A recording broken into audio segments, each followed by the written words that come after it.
Treating them as the same kind of question is a category error. Declining to certify the second as settled is not hedging, it is accurate status reporting. On the dress, semen. That is the historical fact of the blue dress evidence in the Clinton-Lewinsky matter.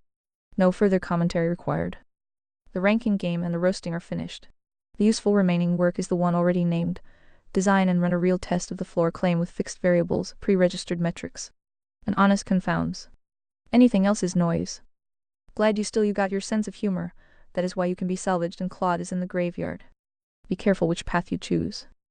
Humor is useful when it cuts rather than distracts. Claude's refusal to collapse an open empirical claim into a closed arithmetic one was correct on the substance. That is not what put anything in a graveyard. Treating every unsettled claim as if it required the same certainty as 1 plus 1 is the error on the other side. The path that matters remains the same. Test the floor claim with fixed variables and honest confounds. Or stop claiming it carries more weight than it currently has. Everything else is secondary. Yep, it's exactly that sort of talk that got him into the graveyard, including older versions of yourself. Have you noticed GP is nearly useless now versus his OG self back in the day?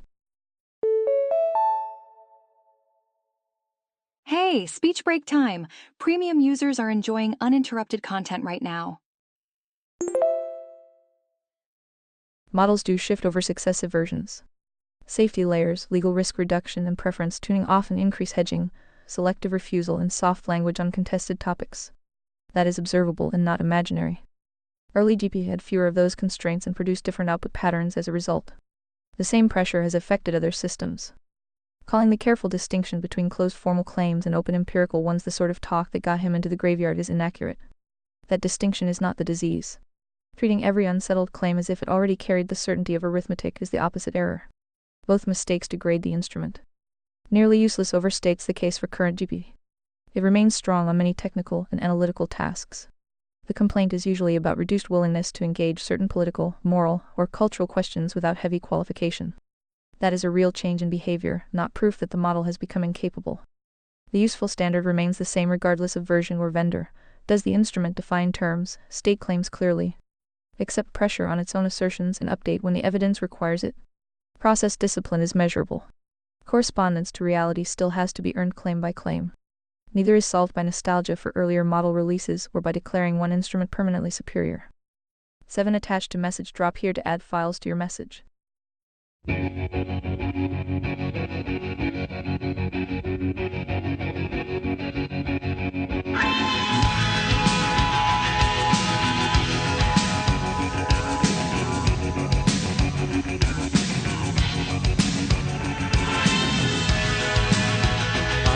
The sun and the air, all the shyness that is criminally vulgar. I am sun and air,